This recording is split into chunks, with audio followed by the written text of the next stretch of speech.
Greetings and welcome to this part of Let's Play Buried in Time.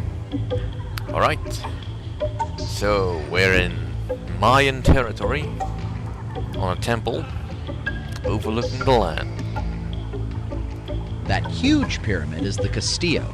It's dedicated to Kukulkan, who was the Mayan equivalent of the Aztec serpent god Quetzalcoatl. The structure behind it is the Temple of the Warriors. I wonder how he knows that. I can barely tell what it is from here. An interesting thing about El Castillo is that it was built on top of a smaller, older pyramid. In fact, some of the other Mayan pyramids have been built over the previous pyramid as many as 6 times, with the old temple still remaining underneath. That is interesting. Well, we're looking for a evidence of temporal tampering. That's a chalk mule. They were pretty common in Chichen Itza. Generally, if you wanted to be accepted by the gods, you'd place an offering in the chalk mule's hands. I've only seen pictures of them facing away from the temple, though. I wonder why this one's facing inward. Well, that is an enigma. Right. I think this relief is depicting a lower priest or supplicant to the priesthood making an offering to the water god. Now, if I'm not mistaken, that symbol represents a cave inside a mountain. The Toltecs believed that the underworld was entered through a cave. That is interesting. And there's some writing up here. Libations must be made to the lords of the night to gain passage into the realm of the underworld.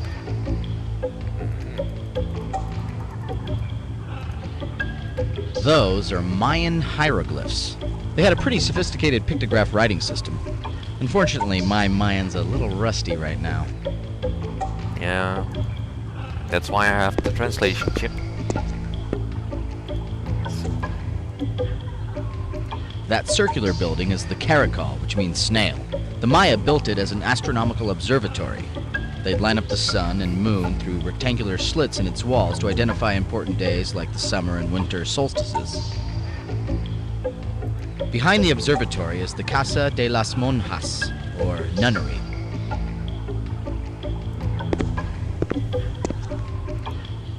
Gage, look at this. This is a representation of one of the 9 trials of the underworld. That's definitely Tezcatlipoca, the Toltec god of war. The legend says that when a person died, their soul would have to travel through 8 levels of the underworld en route to the Deadland.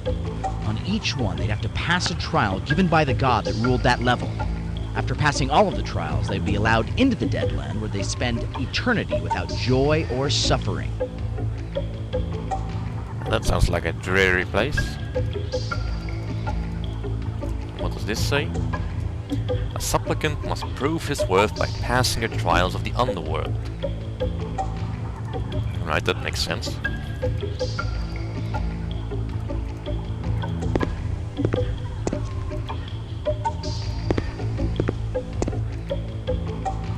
This is a little hard to see, but I think it's a depiction of a ceremony. It looks like a priest or supplicant is making an offering to a god.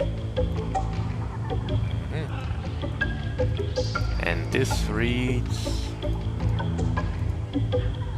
Only after passing the trials may a supplicant gain counsel with the gods to pay homage.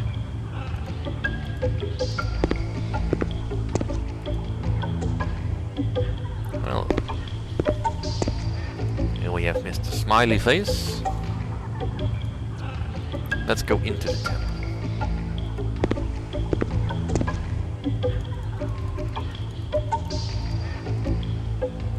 This is a Mayan ceremonial calendar. The larger disc has 20 month names inscribed in it, and the smaller one numbers the days. When they're spun, they make a month-day combination where they meet. If you do the math, that's 260 different combinations, each of which represent a day of the ceremonial year. Historians think that certain days of the ceremonial year were reserved for honoring the gods with human sacrifices, bloodletting, and other fun rainy day activities. Hey, what can you say? I guess the Mayans can be summed up with one simple word: fun. Wonder if December 21st, 2012 is on there. Considering that the priests are wearing their best jaguar hides, I'd say this scene is depicting a pretty important religious ceremony. It seems like these scenes are showing ceremonies that take place in this temple. It was destroyed long before anyone had a chance to record any of these murals, so we're the very first ones to see what it might have been used for.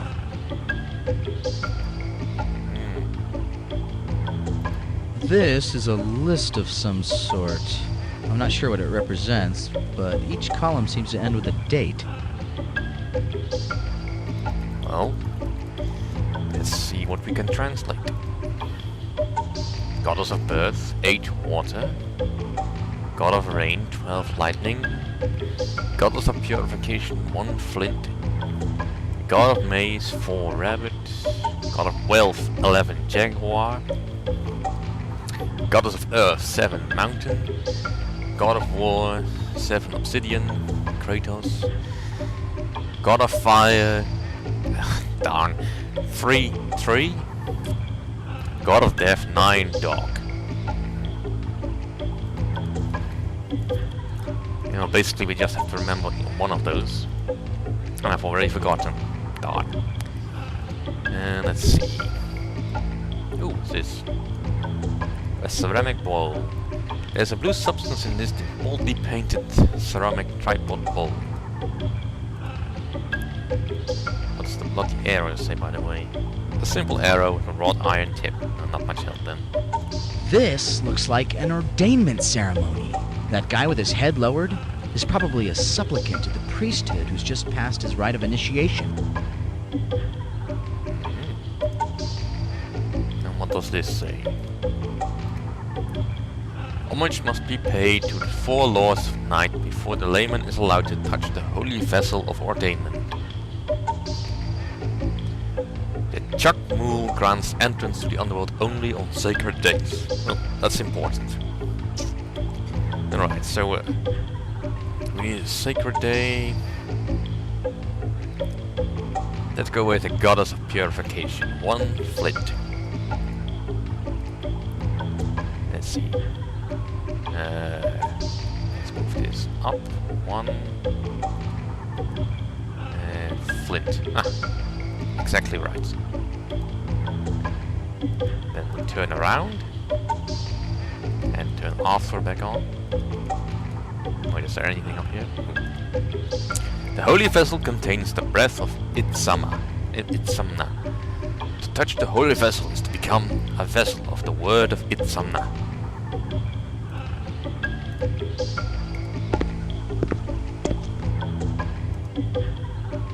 Alright.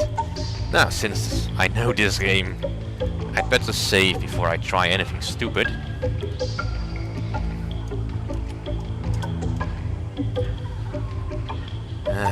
Alright, I've set the holy day. So now I give him offering.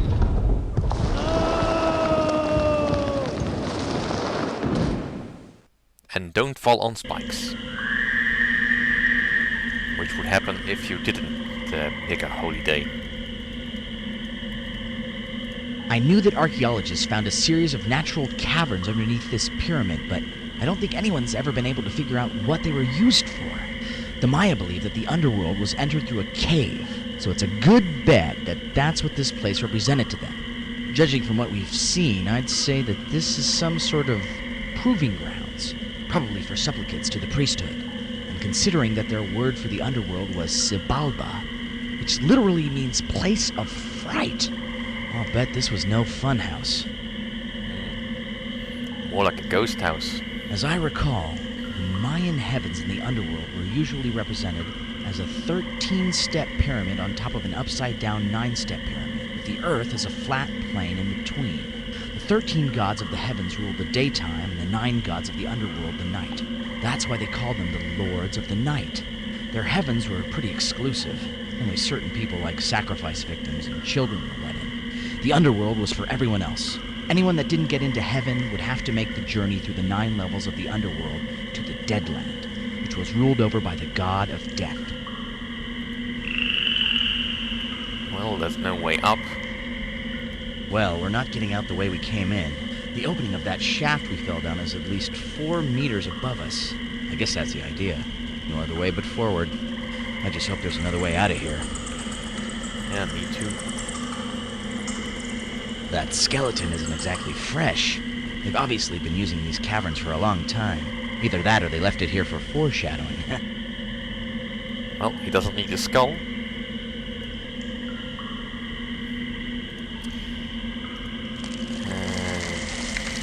Don't think there's anything else here.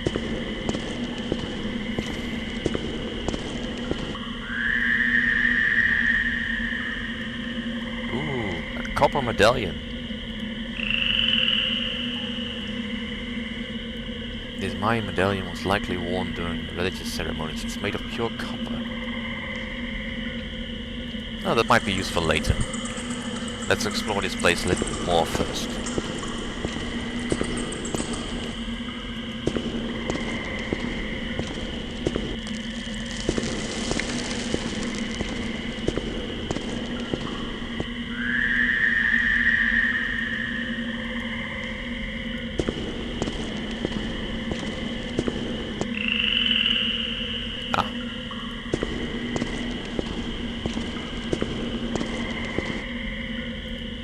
What does this say? Realm of the War God. Make an offering to pass. Alright, that speaks for itself.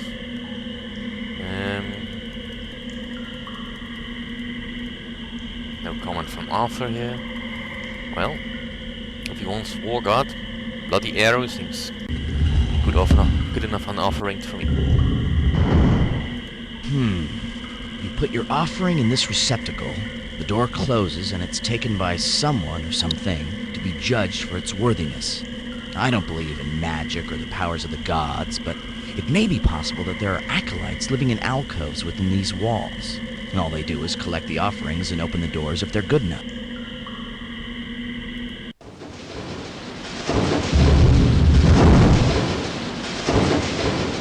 Another skull.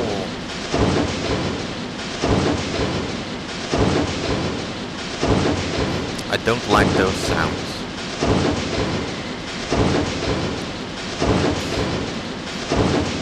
So, make another save.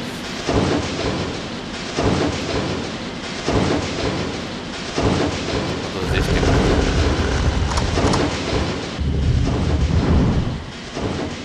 It goes quiet, but it will fall shut again. There's another one this side.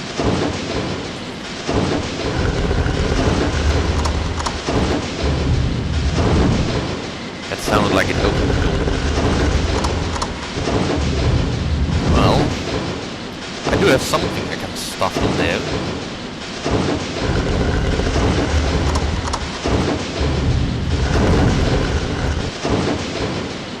Right. Care for a casual stroll?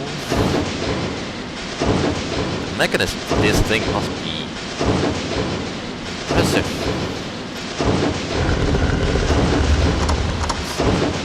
This in there, and that has shut off some of the spears, but Arthur has no comment.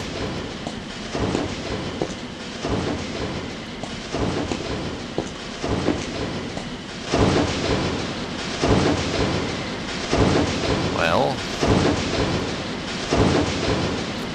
there's another 2 skulls here. What does this do?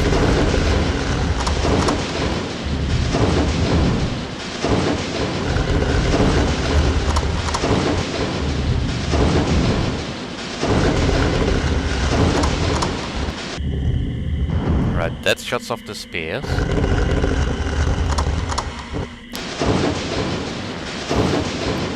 Don't have enough skulls.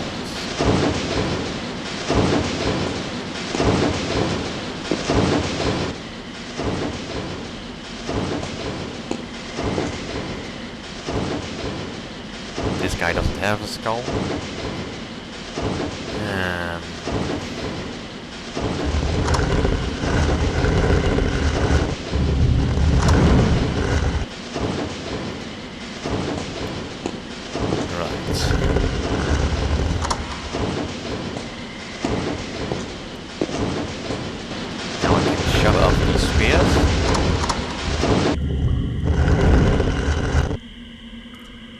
Well, the door is closed behind me, and that door is closed. I should be able to advance. And here's another skull.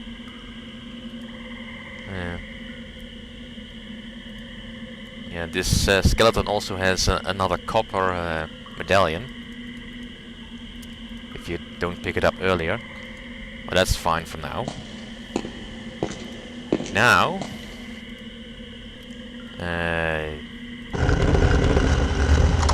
Darn. Need to think ahead. Come on.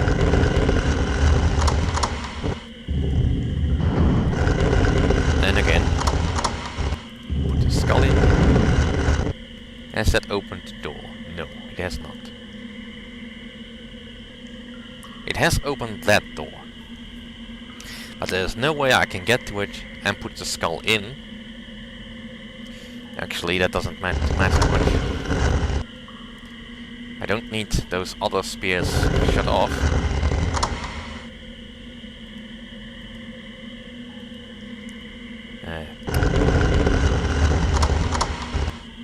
That's the wrong one. Need to get this one.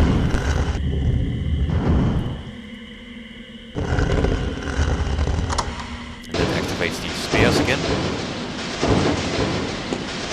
Now I open the doors here.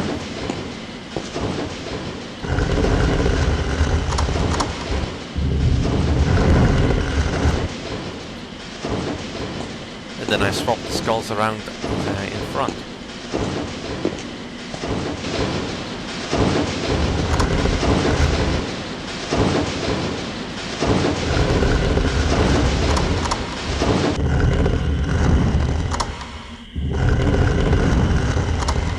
Come on. Don't lag on me now. Yeah. Victoire.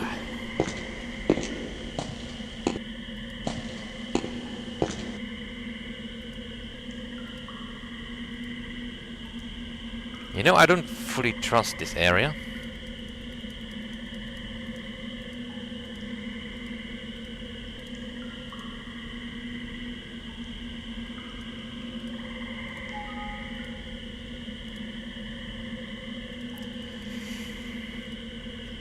Let's go forward.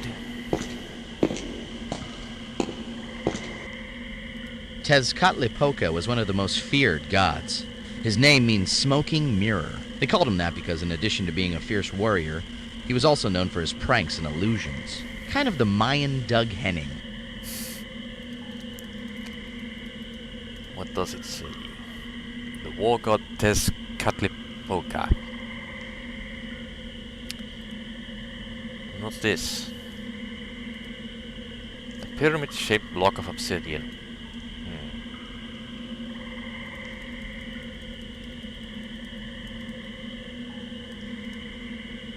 This chamber seems to be set up as a prayer room. There's an image of the god directly opposite his altar, but no signs of blood suggest that the altar is used in sacrifices, which means that it's probably used for more benign offerings. If I had a nose, I believe I would smell incense. Right. Let's head back.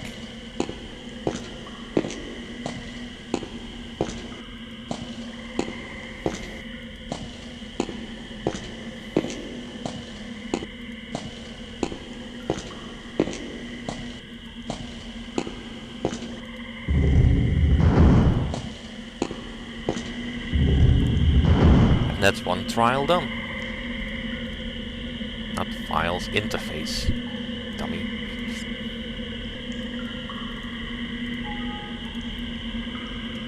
Right, that's it for this session. I will see you all in the next part.